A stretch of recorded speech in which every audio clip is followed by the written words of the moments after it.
Bonjour à toutes et à tous. Aujourd'hui, j'ai le plaisir d'accueillir Stéphane Montron, directeur commercial distribution chez JP Morgan Asset Management. Stéphane, bonjour. Bonjour Philippe. Donc Stéphane, merci d'être là. Donc pour ceux qui ne connaissent pas la maison que tu représentes ou qui la connaissent mal, est-ce que tu pourrais en chiffres parler brièvement de JP Morgan et surtout nous dire en quoi vous différenciez de nos confrères? Bien sûr, je pense que ce qu'on peut apporter aux clients d'Ever Finance, c'est justement la profondeur de nos expertises, le fait qu'on soit présent sur 30 marchés avec plus de 1200 gérants et analystes, à la tête de 1700 milliards d'actifs. Ça nous permet d'avoir une vision véritablement globale de l'ensemble des marchés et d'avoir une véritable pertinence en allocation d'actifs avec la capacité à intégrer tous les savoir-faire sur l'ensemble des marchés mondiaux. Et puis je pense que ce qui peut intéresser les clients, c'est d'un côté les ressources, mais également la pérennité de ces ressources. Et à ce titre, l'établissement financier que je représente, JP Morgan, est présent sur le marché français depuis plus de 150 ans, donc est véritablement une institution de façon ininterrompue sur le marché français, c'est-à-dire que la banque était présente en France avant la création de la Société Générale du Lyonnais, par exemple.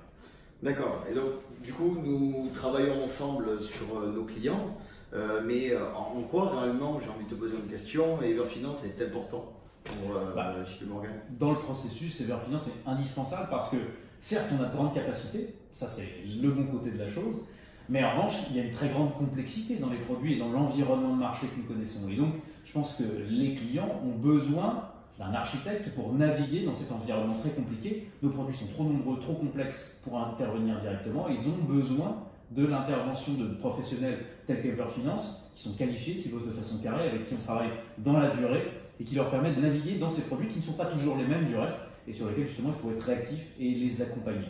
Écoute, je te remercie en tout cas pour la vision avisée que tu as de notre cabinet, c'est gentil. Avant de conclure, est-ce que tu as envie de parler d'un fonds en particulier que tu voudrais mettre en évidence? Écoute, je pense qu'il y a un thème qui revient dans le marché qui me paraît assez intéressant, c'est le thème de la santé, pour plusieurs raisons. C'est un thème vraiment long terme dont on voulait parler ensemble et je pense que c'est celui qui nous anime en ce moment pour deux raisons. D'abord parce qu'il est assis sur deux grands thèmes sur lesquels on ne peut pas vraiment avoir de doute. C'est un, le vieillissement de la population, un élément démographique sur lequel il n'y a pas vraiment de question, pas vraiment de débat.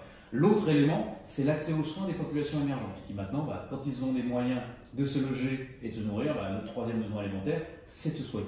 Et donc on a une population en forte croissance qui a accès aux soins et qui a besoin de soins. Et pour ce faire, on investit partout dans le monde avec 10 spécialistes sur tous les sous-segments de la santé, c'est-à-dire ça peut être des cabinets pharmaceutiques, des biotech, mais également des services à la personne. Donc tous ces sous-segments qui nous permettent d'avoir une approche relativement diversifiée sur le thème et de bénéficier de ce thème de croissance très longue avec de belles performances à la clé.